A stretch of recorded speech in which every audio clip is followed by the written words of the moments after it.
Jackanory, Jackanory.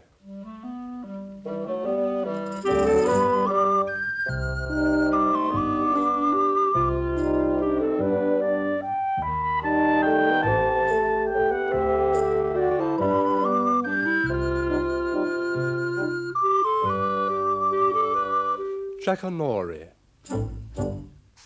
The Enormous Crocodile by Roald Dahl with pictures by Quentin Blake. It's one of the Puffin books.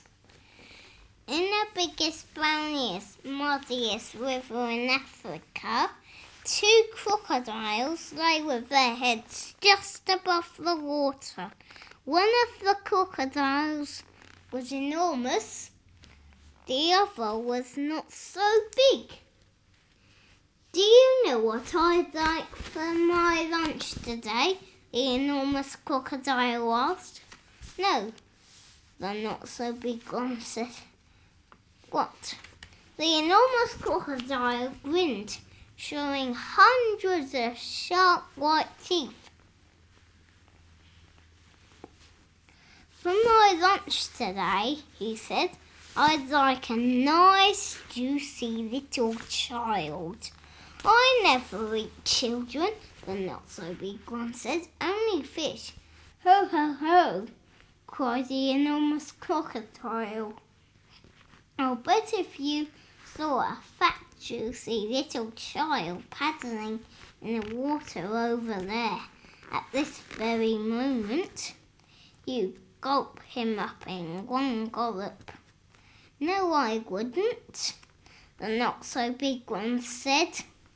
Children are too tough and chewy. They are tough and chewy and nasty and bitter. Tough and chewy, cried the Enormous Crocodile. Nasty and bitter? What awful tummy rot you talk. They are juicy and yummy. They taste so bitter, the not-so-big one said. You have to cover them with sugar before you can eat them. Children are bigger than fish, said the Enormous Crocodile. You get bigger helpings. Next page. You are greedy, the not-so-big one said. You're the greediest croc on the whole river. I am the bravest croc in the whole river, said the Enormous Crocodile.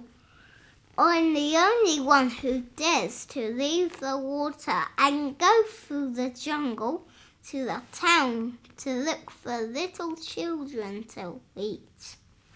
You've only done that once, snorted the not-so-big one.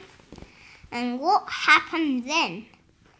They all saw you coming and ran away. Ah, but today when I go, they won't see me at all, said the Enormous Crocodile. Of course they'll see you, the not-so-big one said. You're so enormous and ugly. They'll see you from miles away. The Enormous Crocodile grinned again, and his terrible sharp teeth sparkled like knives in the sun. Nobody will see me, he said, because this time I've thought up secret plans and clever tricks. Clever tricks, cried the not-so-big one. You've never done anything clever in your life. You're the stupidest croc on the whole river. I am the cleverest croc on the whole river, the Enormous Crocodile answered.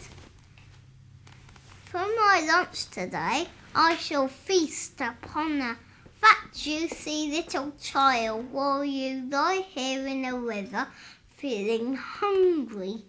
Goodbye.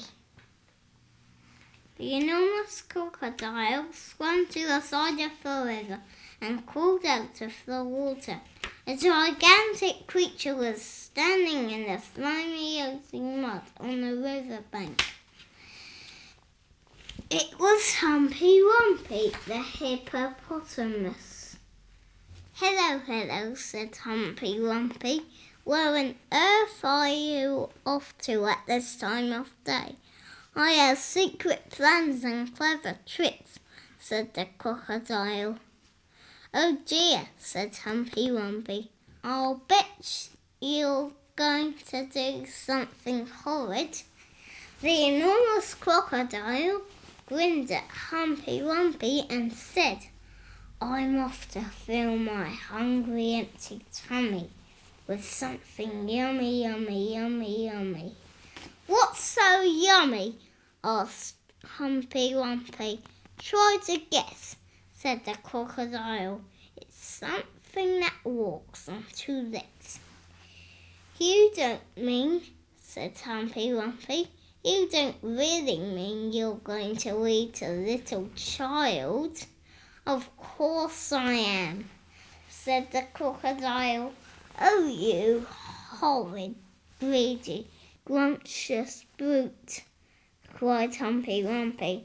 "I hope you get caught and cooked and turned into crocodile soup."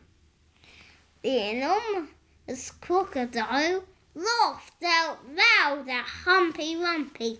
Then he waddled off into the jungle.